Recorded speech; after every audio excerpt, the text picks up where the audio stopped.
Well, did you catch part one of my most worn fragrances from my 5,000 plus bottle collection of fragrances? As you can see, I shoot my videos here in the library of fragrances. And most of you think I buy these fragrances just for me to wear. There's absolutely no way I'll be able to wear all of these fragrances. The reason I buy fragrances is because I want to talk about them on the channel. And also, I have sniff sessions here. I have clients come in that pay me to come in and smell fragrances. 1, 2, 3 hours, and we go through a lot of different collections from, doing a quick questionnaire and trying to figure out what they want. But either way, this is my part two of my most worn fragrances from my 5,000 plus collection of fragrances, and there is a bonus option as well, so find out what they are coming right up.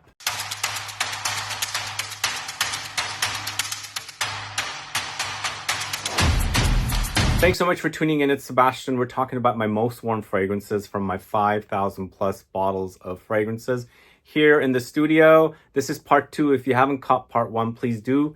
I have it linked in the info box. But yes, 20 more fragrances, but this time I also have one bonus fragrance. It's a budget one, a luxury budget one, I should say.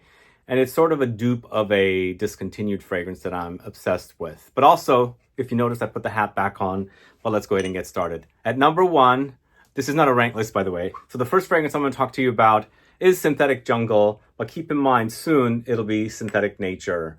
Synthetic Jungle from FREDERIC MALLE is one of my favorite fragrances from this house and my favorite of the last three releases. We had Uncut Gem and we had Heaven Can Wait. But Synthetic Jungle, which is now Synthetic Nature, is an amazing green floral fragrance. Perfectly spring, very green stemmy, aromatic, herbal, bitter green, fresh, and kind of focusing on that Lily of the Valley. The Lily of the Valley is a really beautiful green floral note against hyacinth, galbanum, basil, black currant, oak moss, patchouli, almonds, and ylang ylang. Sort of inspired by fragrances like L'Ombre dans l'Eau from Diptyque. But I'm actually preferring this one a lot more. That one is a rosy one. This one's more on the Lily of the Valley and the hyacinth. Totally reminds me of spring as well. Synthetic Jungle, or Synthetic Nature, I should say, pretty soon here in the States. That's already Synthetic Nature in Europe. Then at the second place here, it's not a rank list, by the way, it's Eccentric Molecules Molecule 1. This is a fragrance that I reach for quite a bit because it's one of those fragrances that you don't have to think about. It's got a very pleasant smell. It's very woody, a bit creamy, a bit dusty, but very musky, focusing on the ISOE Super. It's a fragrance you can wear on its own or use it as a primer, enhancer, booster to extend the life of other fragrances. But on its own, it smells quite nice. It's got a cult following. A lot of people like this one. And it's, again, very simplistic, minimalistic, skin scent, but a fabulous fragrance. Eccentric Molecules Molecule 1. Then we're going to the house of DS and Durga with I Don't Know What. Obsessed with this fragrance, really, really obsessed with it. And also, it was not a love at first sniff. So sometimes fragrances I do fall in love with when I don't think they're anything great when I first smell them. This is also an enhancer. As you can see, fragrance enhancer on there. You can wear it on its own very minimalistically, and also you can use it as an enhancer for some fragrances that need some boosting up, some intensification and things like that. But on its own, it's Ambrox Super, Firsantol, Civettone, ISOE Super, Vetiver acetate. So all these different molecular notes. We already talked about ISOE Super, which is this. But I Don't Know What also has that Civettone. All of them are synthetic notes, but creates this very musky fragrance, really, really sexy actually, and it comes alive in the heat. If you're anosmic to these kind of molecular notes, you might want to not discount these right away when you first smell them and you can't smell anything. It will eventually grow on you, and you'll end up loving them, especially if you like molecular, musky, skin scents and things like that. So I Don't Know What from DS and Durga, fantastic fragrance. Next, going to the house of BVLGARI, it's TYGAR. Yes, TYGAR has become one of my favorite fragrances. I absolutely love this DNA. It's amazing, and it's an amazing DNA that Jacques Cavalier created for BVLGARI that has been duped, copied, inspired from, I don't know, recreated, whatever. It's just one of those great, great smells with grapefruit, Ambroxan, and woody notes. So it's basically very bitter, kind of a zingy, spicy from the grapefruit note. And then Ambroxan has its musky, ambery, kind of woody and a bit aquatic characteristics and additional woods and things like that. It creates a very, very great fragrance. It's got a great trail. The Ambroxan might kind of remind you a little bit of something like Baccarat Rouge, but this is not bad. For me, that zingy, spicy grapefruit is amazing in this one against the Ambroxan and woods. I absolutely love it. And I can see a lot of people like this one too. It's just a really, really great smell.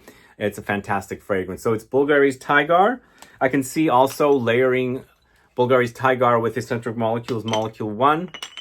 And also I Don't Know What. I think they would layer really nicely together if you want some boosting up and or enhancing or priming. Next up, it's Dior's Vanilla Diorama. This has become a favorite fragrance of mine from the Privé collection. I absolutely really love it. It smells fantastic. And I love the booziness, the citrusy touches, a bit of chocolate in here, the spices, and the overdose of spicy vanilla. It's super amazing. One of the best. And I feel like since Francois Demachy left, he left us. This is the last fragrance he created for Dior. And I think he did a great job. I think it's got following. It might also hint a little bit at Chanel's Le Lion, but in a more gourmand vanilla direction. It's kind of ambery for sure. And the combination of the lemon's orange with the ambery vanilla kind of has a bit of a hint at Le Lion. But this is gourmand. The other's more of an amber with leather and smoky touches. But fantastic fragrance, Vanilla Diorama from Dior. I absolutely really love. But this next one has become a favorite of mine as well. This is from the house of OMANLUXURY. It's Royal Incense, this one right here. Recently featured in a Scent Club kit. And absolutely in love with this one because it's this combination of incense, smoky, with the honey, drippy, syrupy, molassesy honey in here. So it's got the sweet and smoky incense touch, and it also features amber, leather, cedar, musk, geranium, vetiver, lilies, and pink pepper. And also that geranium creates a bit of a rosy effect in this fragrance, giving it a bit of a rosy edge. It's not featuring rose, but there's definitely something rosy in here, which is a really fantastic smell. In fact, it also reminds me of the now discontinued by Kilian Incense Oud. I don't know if you guys remember that fragrance, but it's a fantastic fragrance, and this is a really great fragrance. It's OMANLUXURY's Royal Incense. Have you guys tried it before? I do layer that with a more simplistic rose fragrance to bring out its rosy touches, and it's an amazing combination. But next, moving on to the house of TIZIANA TERENZI, it's URSA. Yeah, you guys were asking me why I didn't feature this one in last week's video. I was trying to balance it out and not make last week's video a lot of the older, fragrances that I keep wearing. URSA is a really great fragrance. Absolutely love it. It's that straight to heaven combination from by Kilian that I like. More intensified and a bit more animalic. Well, I guess it's a bit too animalic for some people, I think. It's leather, dried fruits, patchouli, rum, Elemi resin, tobacco, incense, vanilla, and the combination is to die for, delicious. And it has a great trail, and I can get away with wearing this in the heat. At least I do in little sprays. It might come off a bit too animalic, maybe in the summertime when it's hot outside, but I love the dry down. The dry down is amazing here. The dried fruits, the booziness, and the patchouli and the vanilla, it's heavenly dry down. Absolutely love it. So URSA, definitely still a heavy rotation for me. I'm addicted to that smell. Really love it. And I can't get enough of it. But this next one from the house of Chanel, it's COROMANDEL. I love Le Lion, but I feel like I keep that more and I wear it very sparingly. But for me, I liberally wear Chanel COROMANDEL because it's super sexy. It's a kind of a white chocolatey combo of earthy patchouli. So in the end, they're not really using white chocolate as a note. They're crediting benzoin. Benzoin is a resin. It's a kind of vanillic resin. So when it's against the patchouli, it's creating a white chocolate effect, which is really quite nice. In addition to the benzoin and patchouli, there's also frankincense here. It's a really great, awesome fragrance. I really love it. One of the best from Chanel Les Exclusives collection. But the sad thing is, I was saying in a recent video of the price hikes on the Les Exclusives, it's $500 now for a 200 ml. I'm going to be really thinking twice about buying a backup of this one, or not a backup, but a replacement once this runs out. Because it is $500 for a 200 ml now. It's a bummer. But Chanel COROMANDEL, one of my all-time favorites from that house. I absolutely love it. And I can't get enough of that. And I keep wearing it over and over again. So back to Frédéric Malle. This is The Moon, created by Julien Rascanet. This is my second bottle, by the way. This is a really great creation by Julien Rascanet. Probably the best creation that he's created. Absolutely love it. And it definitely deserves to be in the Desert Gems collection from Frédéric Malle. In fact, it's become my favorite Desert Gems collection fragrance. It's a great oud fragrance, and it's a wearable oud. It's a really nice fruity oud. It's also smoky, it's rosy, and the combination is great. It's got leather as well. Raspberry, lychee, saffron, olibanum, Turkish rose, oud, and leather. If you haven't gotten your nose on this one, please do. I think he's made a great fragrance here. It's super fantastic. This is Frederic Malle's The Moon. Are you a fan of that one? Let me know. There is a kind of a similar fragrance called Gladiator Oud from the house of Electimus London. It's a bit different. I don't know if you guys have compared those two. Let me know. But moving on to the next fragrance, it's Giardini di Toscana's Bianco Latte, this one right here. Are you guys familiar with this one? This one was also recently featured in a Scent Club kit, and I'm obsessed and addicted to the way this one smells. It's a very fluffy, marshmallowy vanilla fragrance, but very milky lactonic, and the idea of powdered milk comes to mind. It's musky as well. There's white musks here with tonka beans, vanilla, caramel. So delicious. If you haven't got your nose on this one, please do. They now sell this brand here locally in San Francisco at ZGO Perfumery. And if you're looking for a really great, fluffy, marshmallowy, sticky vanilla caramel fragrance, definitely try the Bianco Latte from this house. I really think it's a great fragrance. If you haven't tried it, hopefully you will. Next up, going to the house of Montal, it's Ristretto Intense Cafe.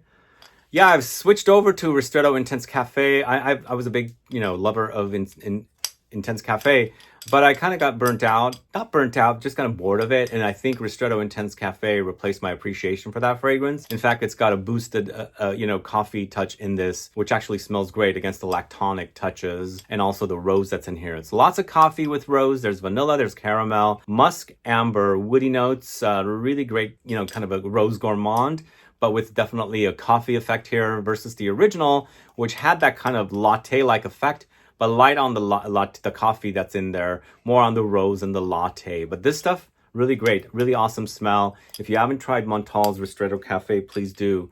It's quite delicious, especially if you've had the irregular Intense Cafe and you want something a bit more coffee-like.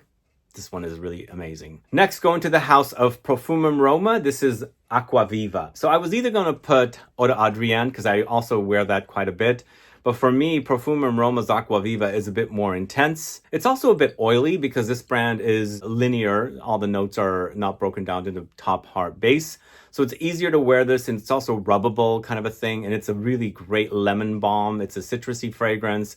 Lots of lemons here, so it's a bit tart, astringent, along with cypress and cedar. It's a great summer fragrance. In fact, this house has great citruses, great summer fragrances, and also really great gourmands. And if you're a fan of fragrances that you can rub, you can rub. I mean, there's no rules. Rub for your fragrance if you want to burn the top notes, but this is not broken down into top, heart, and base notes. As I said, it's kind of all in one line. So you can rub them and it'll smell the same if you kind of rub it, and the heat, heats up the oils and things like that. But yeah, if you like the idea of lemons, lemony, citrusy, tart fragrances with some woods and aromatic woods in there, definitely try Profumum Roma's Aquaviva. I've got it backwards there. Really wonderful offering. It's one of my favorite fragrances from that house. And again, if you have the Eau d'Adrienne from Annick Goutal or Goutal Paris, it's very similar, but I find that one to be a bit more potent than the Goutal Paris or Annick Goutal. But moving on to the house of Xerjoff, it's a Cento Overdose. This one, like right here. Are you familiar with the Cento Overdose? Again, it's become one of my favorite fragrances from this house. I love its potency and intensity. I like the green floral notes in here. There's some greenness in there as well, but there's also aldehydic touches, green flowers, and fruits all combined to create a really wonderful offering and really intense longevity throughout the summertime when you're wearing it in the heat. It's fantastic, and I really love that fruitiness, but it doesn't act like other fruity fragrances from this house. It might have a bit of hint at it, but it's kind of nondescript fruits. So maybe it's like a bowl of like fruits that's thrown in, maybe pineapple, mangoes, some berries together. But it's a really nice combo with all the notes together, the aldehydes, the green floral notes, the green notes, and also there's pine here. Really great offering. This is a Cento Overdose from the house of Xerjoff. Check it out if you haven't already. I've spoken quite a bit about it. I really enjoy that one from this house, and the one that I keep wearing over and over again. So there was another musk I was wearing for a while, and I've kind of graduated to really enjoy this particular musk now. This is Nasomado's Sadonaso, this one right here. Absolute love for this one. I love it. It's a kind of a gourmand, animalic, musky fragrance. It's interesting also, some people find it to be animalic, some people find it not animalic and more gourmand and ambery sweet. So I find it to be right in the middle. I like its muskiness and I also like its sweetness. And to me, the combination is great, and I'm obsessed with the way this one smells. I could do some layering with this one with something that's a bit more animalic to bring out its animalic facets a bit more, but I like it the way it is. It's a really cozy, a kind of gourmandish animalic musk. It's sandalwood, tonka beans, amber, animalic notes, musk, tobacco, vanilla, maybe a bit coffee. There's all these notes, but these are not credited. This is what we're picking up from this particular fragrance. So Sado Naso from the house of Nasomato, really wonderful offering. I love that fragrance. Then moving on to the house of Parfums Dusita. It's Fleur de Lalita, this one right here. This was a featured fragrance in Scent Club Kit number 5. And again, one of my favorite floral fragrances, but floral fragrance leaning into more of a green direction. It's lots of green floral notes in this one. It's white lily, jasmine, exotic flowers, galbanum, rose de mai, magnolia, ambrette seeds, vanilla, sandalwood. This has a really, really sexy trail, really, really amazing trail. That's what I like about this particular fragrance, but it's a floral bomb. It's very spring-like as well, and also very sexy and musky with the ambrette seeds. Great trail. It's not like the Beasley's trail, but this is a very, very sexy green floral fragrance that I'm obsessed with. So this is Parfums Dusita Fleur de Lalita. Really love wearing that one, and I wear it quite a bit. One of my favorite fragrances from that house. In fact, it's my favorite from that house. This next one's from the house of Nichane. It's Ambra Calabria, this one right here. This one became a favorite of mine in 2019, and I can't get enough of the way this smells. It's a very unusual amber fragrance in that it goes green and citrusy, but there's a lot of green notes in here, and there's also citrusy bergamot note in here. So it's bergamot, amber, green notes, galbanum, coriander, vanilla. In the end, when you think about amber, you don't think about a fresh amber. You think about this kind of honeyed, vanillic, resinous, balsamic kind of take on amber that can go very aromatic and spicy, but also heavy. This one has that, but it's been freshened up with all the fresh notes, the green notes in here. So it's kind of an amber you can wear in the summertime, and it smells fantastic. If you don't want to go very, very fresh, you want some substance, but still kind of on the fresh side, this is when you would pull Ambra Calabria. It's a really great fragrance and a wonderful offering. So this next fragrance, really, really sad. I think there's some stock out there, but I believe it's discontinued. I've got 2 bottles and another on hold. As you can see, Lilac a Day from the House of Wilhelm Perfumery. So the distributor said this is discontinued. A lot of the retail stores in the USA are saying it's discontinued. I've been on the hunt for it. But the actual Wilhelm Perfumery website, USA website, has bottles still. So maybe they're just, they have stock. But I don't know when the run out is going to happen. But if you're a fan of this one, get it before they run out, because this is one of the best fragrances featuring the note of lilac. I'm obsessed with it. It's lilac, freesia, jasmine, galbanum, black amber, Turkish rose. The idea of galbanum comes again, and that's what I really like about this one. I'm obsessed with the smell of lilacs to begin with. I think it's one of the best floral notes out there. Maybe it's a bit grandma. That's what I hear. I love it though. I love galbanum. I'm talking about lilac. I love lilac, and I also like galbanum, and the combo here is amazing. Really, really intoxicating. And once again, we've got a very spring-like smell here. Really wonderful. So I'm so saddened that this is potentially on its way out. I do have another bottle coming, and I've got these 2. Really, really great fragrance. Love that one. Let me know if you've gotten your nose on it. The only other thing I should say about a Lilac a Day is there is a bit of an almondy touch, and I think it appears from lilacs. Lilacs, when you smell it, you can focus on some almondy essences to pop through. And it does happen here in Lilac a Day as well. Really love it. Let me know if you're a fan of that one. I think if you are a fan of lilacs, you must get your nose on it before they completely run out of bottles, because it's amazing. Next up, we're going to the House of Paris Monte Carlo. It's Rose de Taif, this one right here. Remember I said earlier I like to layer a rose fragrance with OMANLUXURY's Royal Incense. This is what I layer.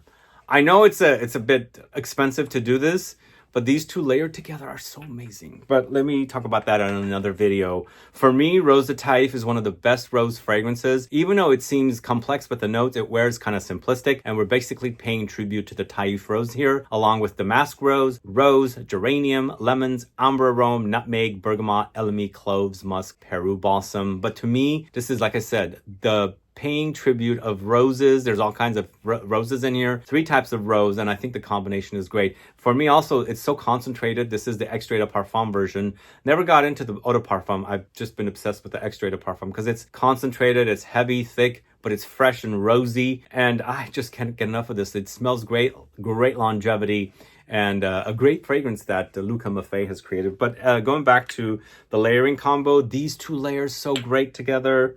If you haven't tried that layering combo, please do. It's amazing. Moving on to the House of Zernel Gilly. It's Disco.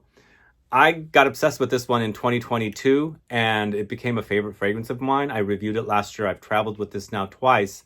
I'm obsessed with this smell. It's super, super amazing. Very sexy. There's a bit of molecular thing happening in here. They don't claim like any like Ambroxan or kind of a molecular note. They do say amber. I feel like there is something molecular in here, but it's tea, amber, bergamot, lavender, saffron, vanilla, cardamom, patchouli, grapefruit, cedar, jasmine, tobacco, and myrrh. For me, it's a fresh kind of I guess it's a fresh amber once again. It's got tea as well, but there is that kind of like Baccarat Rouge, like something that's really hidden under there that I feel like they've, you know, it comes up when you're wearing it, especially when you're perspiring or your body is heating up and you're kind of like heating up your body and the fragrance starts projecting off of you. That's the best smell for me. One of the best from this house, as I love it. And again, I've grown to really enjoy this one and I keep pulling for it. It's also, the reason I wear it a lot is because it's so compact. As you can see, these 30 ml bottles are so easy to travel with. I like the bigger bottles, but these only come in 30s. So I just grab it and take it with me on a trip. And I wear it a lot, and I'm just addicted to the way it smells. If you haven't tried Disco from Zernel Gilly, please do. It's an amazing, amazing fragrance. And I'm going to end the video with the house of Orza El Legrand with its Chypre Mousse, this one right here. Are you guys familiar with Chypre Mousse? One of the most unusually beautiful fragrances I'm addicted to. It's a very green and earthy, and also, I guess soil tincture comes to mind, and also mushrooms comes to mind. If you like the idea of that one, stay tuned to hear more about it if you haven't. It's oak moss, fennel, mint, green notes, angelica, galbanum, clover, fern, mushrooms, soil, chestnuts. Not chestnuts roasting on an open fire. This doesn't smell like chestnuts like that. It's just chestnuts are blended in with all of the notes. It's very garden, park, vegetation, but more like maybe autumn. The smell, there's a smell in the garden and the soil and all these vegetation and things like that. It's captured here, but in a Chypre style. If you're familiar with the Chypre style of fragrances, the smells like that, plus that vegetation and the garden and the soil and the earth and everything together. It's also very, very green, but a fantastic fragrance. And this is one that I wear quite a bit of. It's Chypre Mousse from the house of Orza El Legrand. And that is a list of 20 fragrances for you guys. So I'm done with doing this video. This is the second one. I promised I would do two. And some of you said you would like to see one that I haven't worn too much of. But I was thinking of doing one of I haven't worn at all. There are fragrances in here that I have not ever worn. There's a lot of fragrances here, obviously. Like I said, 5,000 plus bottles. So there's a lot that I haven't worn. But maybe since I'm traveling today, I'm traveling tomorrow. I'm traveling soon. So maybe when I come back, I will do those videos. But let me know your thoughts on these fragrances. What do you think? Are you a fan of them? And again, if you haven't already, please put down what you frequently wear from your, what collection you have. Let me know how many fragrances you have and which ones are the ones that you keep pulling for over and over again. Put a comment down below so I can find out. And yeah, do let me know about these fragrances as well. Do you have them? Do you like them? Do you hate them? I'd like to find out. Anyway, guys, thanks so much for watching today's video. If you have any questions or comments, please list below. Please like this video. Please share it. Follow me on Instagram and Facebook. And I'll be back with more videos very soon. Have a good one. Goodbye.